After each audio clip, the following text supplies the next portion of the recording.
അതുകൊണ്ട് ഖുർആൻ ഓതുക. നമ്മുടെ നാവ് കൊണ്ട് മറ്റുള്ള സംസാരങ്ങളൊക്കെ, ഹറാമായ സംസാരങ്ങള്, വേണ്ടാത്ത വൃത്തികേടുകളൊക്കെ നമ്മുടെ നാവ് കൊണ്ട് പറയാതിരിക്കുക.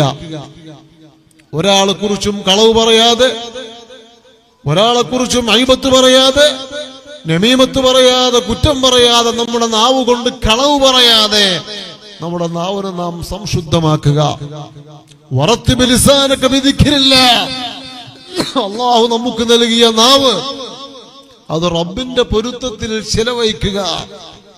മറ്റുള്ളവരെ കുറവാക്കി പറയാതെ, സുന്നത്ത് ജമാഅത്തിന്റെ സാദാത്തുക്കളെ അഭിപ്രായം പറയാതെ, സുന്നത്ത് ജമാഅത്തിന്റെ ആലിമീങ്ങളെ കുറിച്ച് ഗ്രൂപ്പിസത്തിന്റെ പേരിൽ അഭിപ്രായങ്ങൾ പറയാതെ, ഒരാളെ കുറിച്ചും ഒന്നും പറയാതെ, ഒരാളെയും ഇൻസൾട്ട് ആക്കാതെ നല്ലൊരു മാന്യനായി നാം ജീവിക്കുക.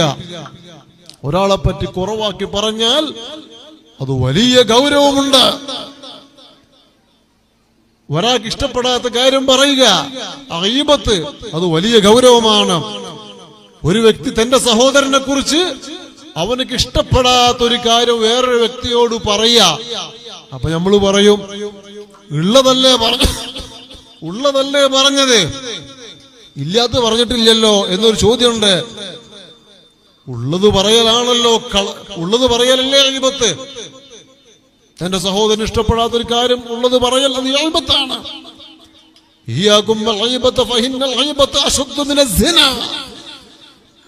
അതിന് വലിയ ഗൗരവമുണ്ടെന്ന് ഉപ്പാപ്പ റസൂലുള്ളാഹി സ്വല്ലല്ലാഹു അലൈഹി വസല്ലം തങ്ങൾ പഠിപ്പിച്ചിട്ടുണ്ട്.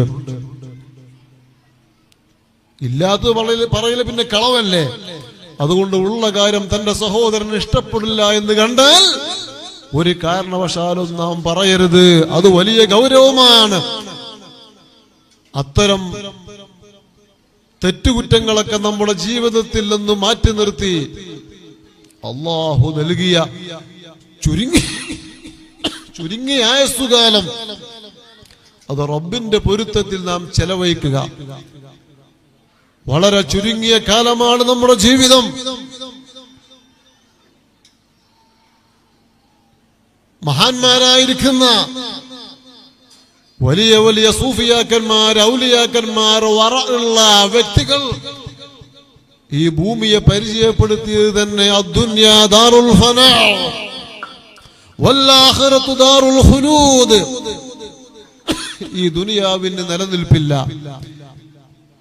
ഇവിടുത്തെ ഭാര്യഭർത്തൃ ജീവിതത്തിന്, മക്കൾക്ക്, മാതാപിതാക്കൾക്ക്, കൂട്ടുകുടുംബങ്ങൾക്ക്, ഇവിടുത്തെ ബിസിനസ്സിന്, ജോലിക്ക്, വീടിന്, ഫ്ലാറ്റിന്, കൊട്ടാരത്തിന്, ബിസിനസ്സിന്, വാഹനത്തിനൊക്കെ ഒന്നിനും നിലനിൽപ്പില്ല.